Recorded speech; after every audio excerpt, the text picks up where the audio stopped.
Bienvenidos una vez más a Psiquis. Mi nombre es Glenis Reyes, soy consejera en adicciones. Hoy tenemos con nosotros un tema muy especial que me lo han pedido mucho, que es la fobia social. Para ello tenemos con nosotros a Joseph Opperman, que es psicólogo. Bienvenido, Joseph. Muchas gracias. Mi segunda vez aquí contigo. Sí, así es. Tocamos, recuerdo, la primera vez fue el tema del trastorno antisocial de la personalidad. Así es. Sí. Está muy relacionado. Entonces, nada, háblanos un poco de qué es la fobia social y más o menos la población. ¿Qué población lo tiene más de qué edad y eso? Exacto. Bueno, eso es un tema muy interesante. Yo le llamo un tema silente porque en muchas de las casas de República Dominicana puede haber un fóbico social. ¿Y por qué digo silente? Porque las personas como tienen una conducta que pudiera parecer, ese muchacho es introvertido, lo que le gusta estar trancado. Y ahí vamos a hablar de la diferencia. Primero vámonos con lo que tú decías, que es una fobia. Una fobia es un miedo persistente, inquietante, que puede provocar en la persona incluso el aislarse, el dejar de hacer cosas, porque siente esta sensación tan aguda. Por ejemplo, la gente cuando habla de fobia piensa en una araña, o quedarse trancado, que es un tipo de fobia. Quedarse trancado en un ascensor, esos son tipos de fobia. Pero la fobia puede existir fobia a las personas, a socializar, a congregarse. Cuando el dominicano, en su esencia, el dominicano es muy sociable. El dominicano es una persona que puede congregarse, que disfruta, que se para en una esquina sin conocer a nadie y comienza a hablar con todo el mundo. Mundazo, y a la media hora se sabe la vida de esa persona. Eso es la tipografía del latinoamericano, principalmente el dominicano. Pero hay personas que por su historia, desde la niñez, la adolescencia y ya llegan a la adultez, pero tú hiciste una pregunta muy interesante, se vive mucho en la adolescencia. Puede tener, imagino que es una pregunta que me va a hacer en algún momento, ¿cómo puede una persona adquirir esta fobia? ¿Cómo puede desarrollarla? Exacto.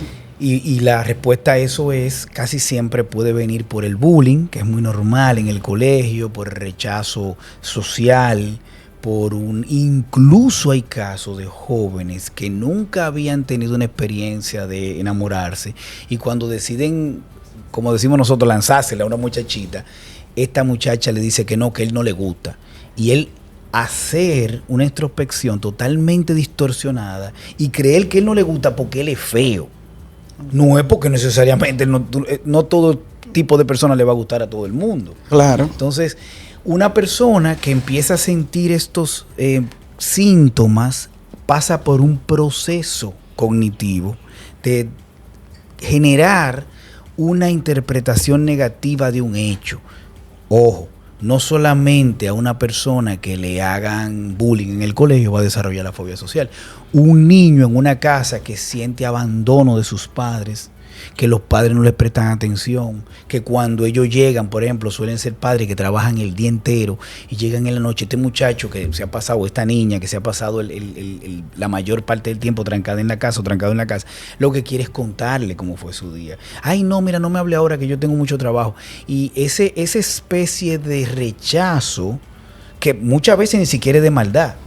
Claro, nosotros como padres debemos de sacar ese tiempo a pesar de estar cansados porque lo necesitan nuestros hijos. Esa especie de rechazo que ellos empiezan a generar le va provocando una interpretación negativa de que ellos no son personas queridas por los demás. ¿Esto qué puede pasar? Conllevar al aislamiento, que es una de las características principales de la fobia social. Aislarse, dejar de juntarse con personas, una persona que posiblemente, un joven, un adolescente que se juntaba mucho con sus amigos, que decían, pero este muchacho no era así antes, pasa por un proceso de bullying, para poner el caso más típico que puede generar una fobia social, y ya, por ejemplo, o lo cambian de colegio, o en ese mismo colegio, pasa por un proceso de estar solo en el patio, no quererse congregar, por evitar que le sigan haciendo el bullying o que lo ataquen o que se burlen de él o de ella. Mira, es interesante decir que se da más en hombres que en mujeres. ¿En serio? no tiene que ver con un tema de género. Tiene que ver con que entre los varoncitos, por ejemplo, el relajo, darse golpe, darle pecosá, es más normal que hacérselo a una hembra. Uh-huh. No es que las cifras sean exageradamente tiradas hacia los varones, porque nada más pasen varones. Pero se dan en varones por esas situaciones que yo previamente te mencioné. De que en el varón da más cuerda al otro varón. El varón suele ser más agresivo contra el otro varón. Y por un tema también de que nosotros nos han enseñado y socialmente hemos visto, y yo hago así, porque yo digo lo contrario, que el sexo femenino, el sexo débil, no en ese sentido, sino que casi siempre uno viene con la orientación de que uno no le debe de dar a las hembras. Te pongo en el caso de golpe, que casi siempre se da en varones. Y se da en grupismos, en grupitos de mira, ahí viene fulano, se alejan de él, no lo quieren aceptar en el grupo. Todo este tipo de rechazo puede generar una conducta fóbica. Ahora bien, la fobia está muy relacionada a la ansiedad. La ansiedad es un síntoma muchas veces, como puede ser parte de una enfermedad. Una persona, ¿cuándo es una enfermedad? Que diríamos que una persona tiene una fobia por años. Puede ser un tema de genética, de haberlo adquirido, porque en la familia hay mucha gente ansiosa, historial y eso se ha comprobado científicamente, que puede desarrollarlo una persona por genes. Porque en mi familia, por ejemplo, los Pérez, para poner un ejemplo, puse ese apellido, pero no es porque los Pérez sean así. Los Pérez siempre se ha visto, y en esa familia, que todos son ansiosos, son acelerados. Pues bueno, pues puede desarrollar no estamos hablando de la fobia necesariamente, sino de procesos ansiosos familiares. Pero en el caso de la fobia social, no es por genes, es porque es una respuesta ante lo que yo quiero hacer, que te lo voy a explicar ahora. Yo creo que tú me vas a hacer una pregunta. Sí, yo te quiero hacer una pregunta. ¿Cómo puede determinar un joven si tiene fobia social? Uh-huh. No confundirlo con timidez. Exacto. O no confundirlo con autoestima baja. Exacto. Mira, la timidez puede ser una respuesta de la fobia también. Suena interesante, soy un poco contradictorio. ¿Qué es cada cosa? No, el tímido puede socializar lo que tú lo vas a sentir más retraído, más callado. Pero no tiene esa ansiedad. No le genera la ansiedad, sí, al nivel, porque le puede generar ansiedad al tímido, cuando ya sí le toca exponerse. Pero no al nivel de la fobia. Al nivel la fobia te puede paralizar. Te puede paralizar. Y de hecho, el fóbico puede desarrollar algo que se llama, por evitar, por ejemplo, ir a lugares, porque ya no quiere socializar, porque que ya creó un aislamiento total, que es la agorafobia. Y se siente cómodo ahí, y se siente ese lugar. Ajá. Puede ya yo he manejado casos que la agorafobia es cuando ya la persona no puede salir de su casa, de verdad no quiere salir de su casa. Hay un tema interesante aquí. Hay un trastorno de la personalidad esquizoide.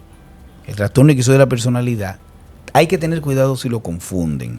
El esquizoide no sociabiliza, pero la diferencia entre el fóbico social y el esquizoide es que el esquizoide no sociabiliza porque no quiere, no le interesa. Tú puedes estar delante de 10 millones de personas y no socializa porque no quiere. El fóbico social sí quiere socializar, pero no puede. Y por eso siente la ansiedad. Ahí está más o menos radica un poco la diferencia entre uno y otro. Menciono ese trastorno que solamente lo que estudiamos la carrera de psicología, sí. Bueno, pues hemos oído hablar de él porque es un nombre raro. Cuando uno oye esquizoide, lo que se imagina un tipo que está oyendo voces. Un loco. No.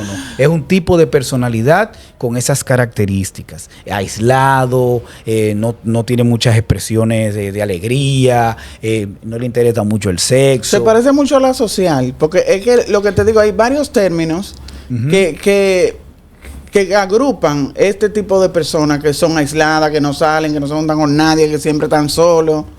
Entonces, por eso te hice la pregunta de cómo puedo yo saber, o sea, si soy un adolescente, si soy un joven que estoy pasando por un proceso de que me da miedo, cuáles son los síntomas, determinar si yo padezco de fobia social, si yo soy asocial, si soy tímido, si tengo baja autoestima, o sea, ¿qué es lo que pasa conmigo? ¿Por qué no puedo? Exacto. Muy, muy, muy buena pregunta. Para diagnosticar a un fóbico social, lo tenemos que hacer, y ahí vamos a entrar en la parte más interesante del diagnóstico. Valga la redundancia. por las características. Un fóbico social es una persona que pudo haber vivido un trauma o no necesariamente un trauma, pero una interpretación distorsionada de rechazos de su familia, de que la familia no lo tomaba en cuenta. Le pasa también, puede pasarle, no siempre, estos hijos que los hermanos le llevan hasta 20, 15 años, no 20 no, porque es demasiado, pero 10 años, 15 años. Ya tú ves esos hermanos que crecieron todos juntos y el más chiquito tiene 10 años menos y ese es lo que hace que jode. Entonces los otros, ay, no, espérate, ese muchacho para allá. Nosotros no queremos jugar contigo. Ese muchacho que puede empezar a generar ese rechazo, puede también degenerar en una fobia social. Entonces, las características: miedo a ser juzgado socialmente, miedo a hacer el ridículo.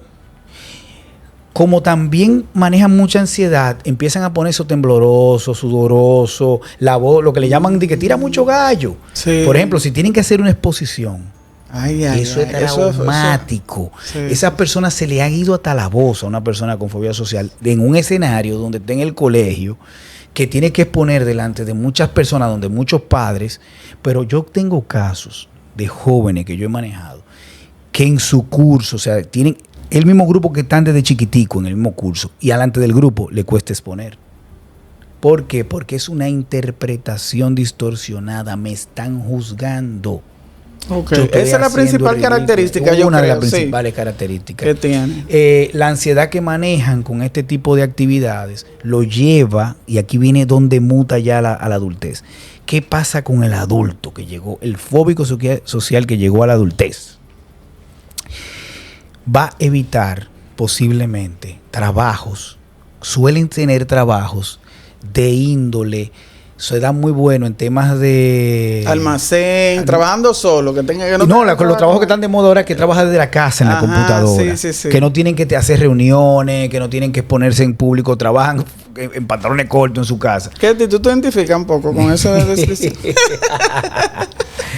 Sí, tú sabes, mira, y tú que ahora dijiste, tú hablando con Ketty, hay personas que normalmente pueden ser, no es el caso de Ketty, porque Ketty a la palabra introvertida, ella no es así, ella es extrovertida. Pero, por ejemplo, hay personas que son introvertidos, no son fóbicos sociales, pero prefieren estar solos, no porque sintomaticen como un fóbico social, sino por un tema de preferencia. Y ahí puede caer un poquito, te decía ahorita, la social. Entonces, hay una gran diferencia que radica en lo que produce. Hay una cosa que se llaman signos y síntomas. ¿Qué son los signos? Lo que nosotros podemos ver en una persona. Los signos en un fóbico social es que se retrae, que siempre está atrás en el grupo, que no le gusta hablar, que evita el contacto posiblemente visual. El contacto visual no lo evita por un tema como un autista es normal que pudiera no hacer contacto visual. Te están hablando y miran para acá, pero no porque te tienen vergüenza. Es porque no te pueden mirar. Y no te exacto. Eso pero en el fóbico social, él no hace el contacto visual. Oye, ¿por qué? Te lo digo porque me lo han dicho los pacientes en terapia. Es porque ellos evitan que tú lo veas y eso evita que tú tengas que interactuar con él. Ay, no me estás poniendo caso. Es una evasión. Una evasión. Y esa es una característica importante. Qué bueno que lo mencionaste, la evitación. La diferencia, como decía ahorita, es de una persona que no es fóbica social. Un tímido te va a una fiesta, un tímido se puede conseguir una novia, un tímido. Ahora, obviamente, como su nombre lo dice, tímido, va a ser más reservado. Exacto, va a ir más lento, hablar más bajito. Sí. El fóbico social no es que va a necesariamente hablarte bajito. Lo que lo hace es los síntomas que él tiene, que era la parte de la sintomatología que yo hablaba ahorita. Hablábamos de los signos, que es lo que uno puede ver, que se retrajo. Ese muchacho no se junta con nadie. Ese muchacho, cuando está en grupo, toditos salimos y a la media hora se quiere ir. Ese tipo de conductas que son visuales, esos son los signos. Ahora, los síntomas solamente los siente la persona. Te quería preguntar algo también, porque estuve leyendo que los fóbicos también, si tienen una actividad, te dicen una semana antes, mira, el sábado hay una fiesta de la empresa, tiene que ir, obligado. Tú no te imaginas lo que es eso para ellos. Entonces no duermen, la ansiedad lo mata, esto y lo otro. Entonces, yo te pregunto. Se enferman de verdad. Sí. Para no ir. De hecho, sienten, somatizan, perdón, antes de que tú continúes. Llegan a... taquicardia, un desastre. Diarrea, bueno, pero incluso. lo que te digo es, por ejemplo, si tú no es mejor de sorpresa. O sea, tú llevaste a un fóbico social de sorpresa, no lo va a aceptar. Mira, es un problema. No lo va a aceptar. Es un problema. Lo que pasa es que tú y yo estamos hablando de la perspectiva de los dos psicólogos. Sí. El fóbico social, lo primero es que para tú diagnosticarlo, tiene que pasar por un proceso de psicoterapia obligatoria. Te voy a explicar. O ir donde un psiquiatra. Y yo te voy a decir por qué. Ellos no lo comentan eso. Ellos no te dicen yo soy un fóbico social, yo estoy sudando. No, y muchas veces ni lo saben, o sea, no lo saben. Ahí vamos. Muchos de ellos encuentran agua en el desierto cuando nosotros lo vemos. Porque ellos no saben tampoco por qué le pasa eso. Ellos, ¿qué tú haces? Por ejemplo, a mí me gusta el ejemplo del fuego mucho. Hay una fogata aquí al frente y tú y yo estamos, mientras más cerca, imagínate esa fogata que uno prende a veces, que la prendían cuando nosotros éramos más jóvenes, que subía allá arriba, subía como si fuera 2 pisos de altura. Mientras más cerca estábamos de ella, más nos quemábamos. Entonces, ¿qué pasó? Uno se ponía a una distancia donde tú la aguantabas, la podías disfrutar viéndola, pero no te quemaba. Exacto. Ellos hacen lo mismo.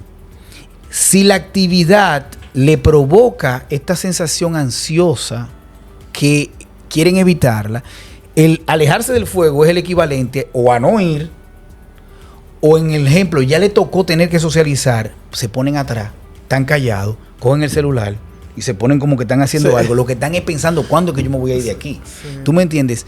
Esa sensación de querer huir es muy... Y déjame decirte algo. Tú muchachos que estaban en un nivel de ansiedad, en 10, para decirte algo, en la actividad, cuando esos muchachos llegan al carro y van a 2 esquinas de distancia del sitio, el nivel de ansiedad es significativo como le baja. Porque es mental. Recordemos que estos trastornos lo primero que hacen es que te provocan un malestar mental de lo que tú estás interpretando que está sucediendo. Y ahí. Eso te genera malestar físico. Exactamente. Sí. Por eso es que la terapia ayuda. La terapia te ayuda. Primero, el primer trago de agua fría para ellos, buena, agua, vamos a decir agua buena, es que tú le estás dando un diagnóstico.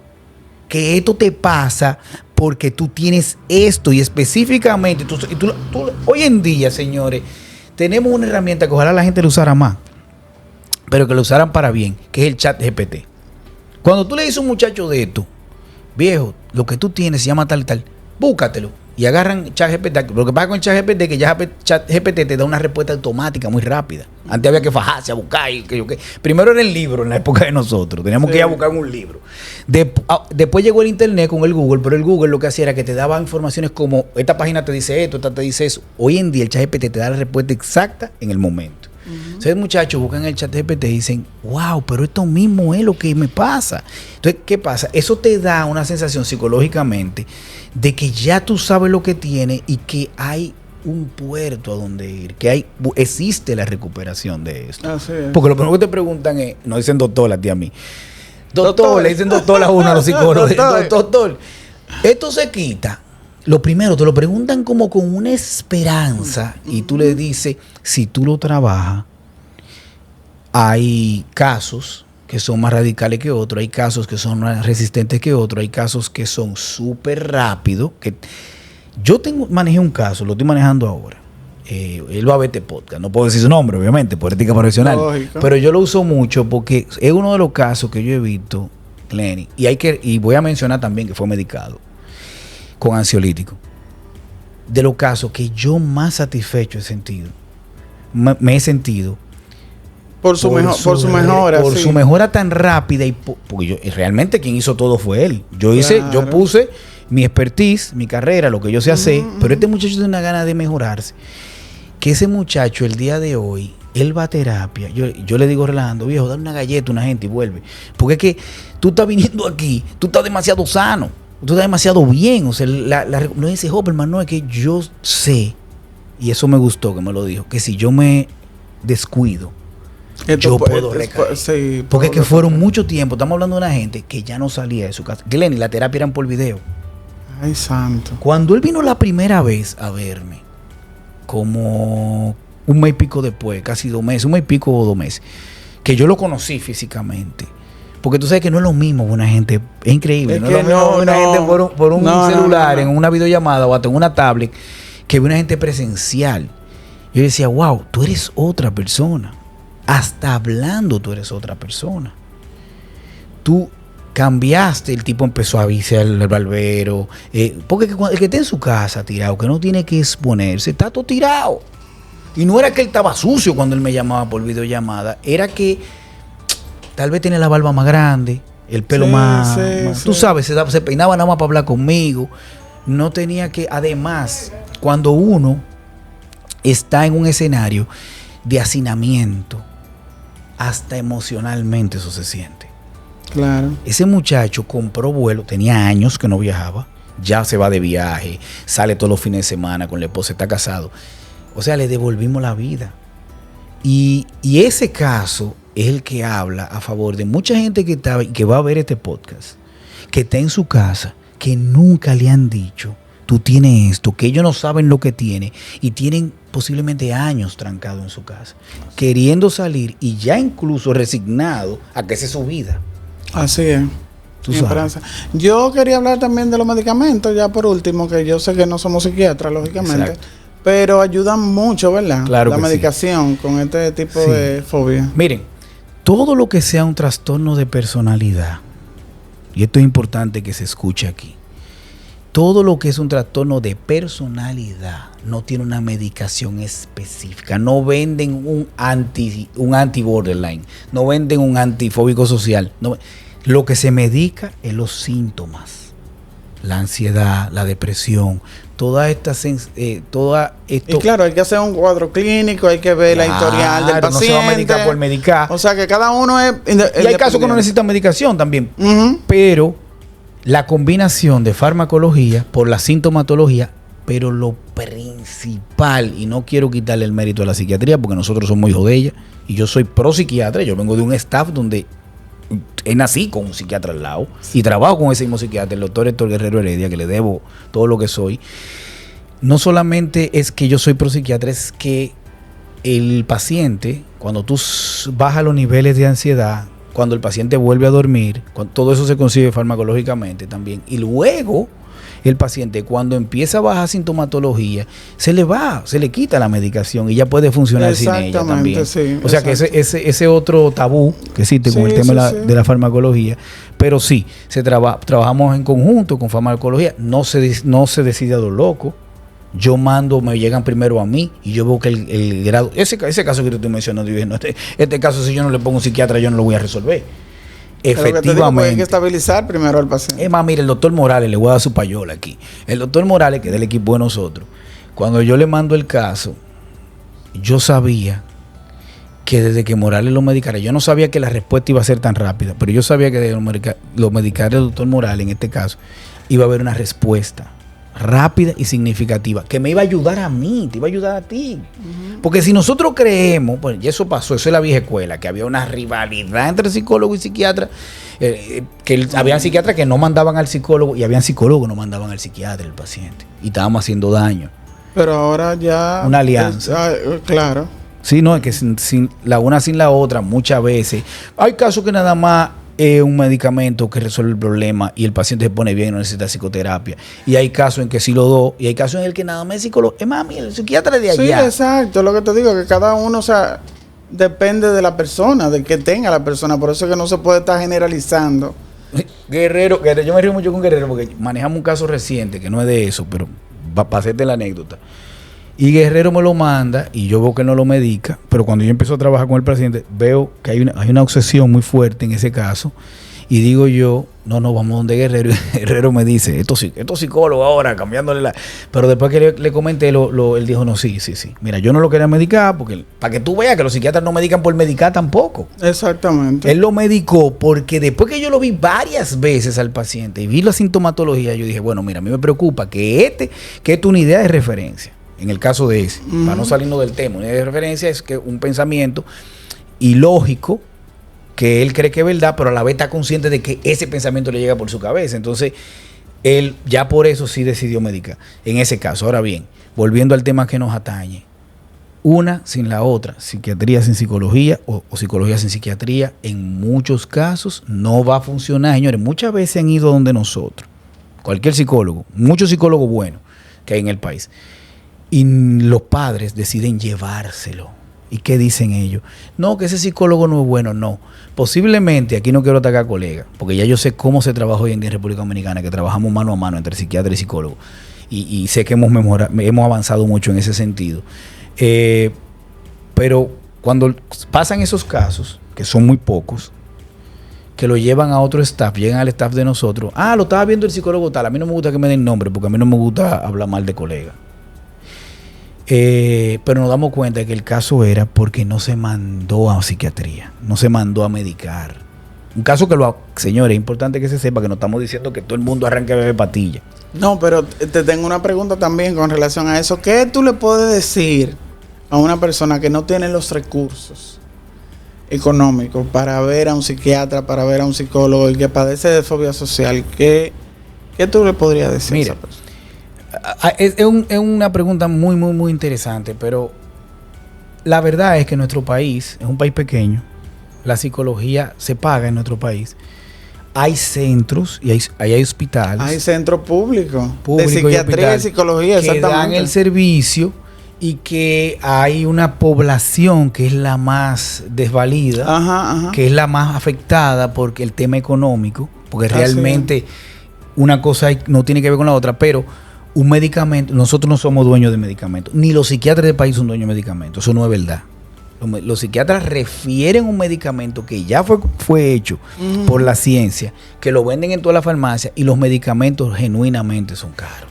O sea, tienen un precio, tienen un costo que es un poco elevado para gente que no puede pagarlo, pero todavía aún así el Estado tiene ayuda. De hecho, hay unos medicamentos que son de alto costo, que son otros, que son para otro tipo de cosas también, que hay personas que aplican y el gobierno, el Estado lo ayuda.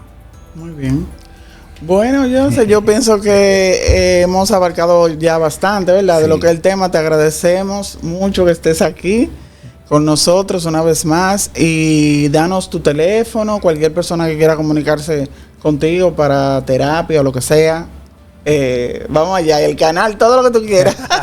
Bueno, sí, mira, yo pertenezco a un equipo que se llama Neurociencias, que yo te voy para que lo pongan en el cintillo. Neurociencias, que es realmente el doctor Héctor Guerrero Heredia, y mis redes sociales personales, que es Psicología _Hoppelman. Ese es el Instagram, y mi teléfono es el 809-602-2264, al servicio del pueblo. Gracias. Bueno, recuerden darle like al video, compartirlo, por favor, para que le llegue a todas las personas. Y también, si quieren dejar alguna sugerencia de algún tema que quieran que tratemos, también lo pueden dejar en los comentarios. Así que muchas gracias por estar con nosotros. Hasta la próxima.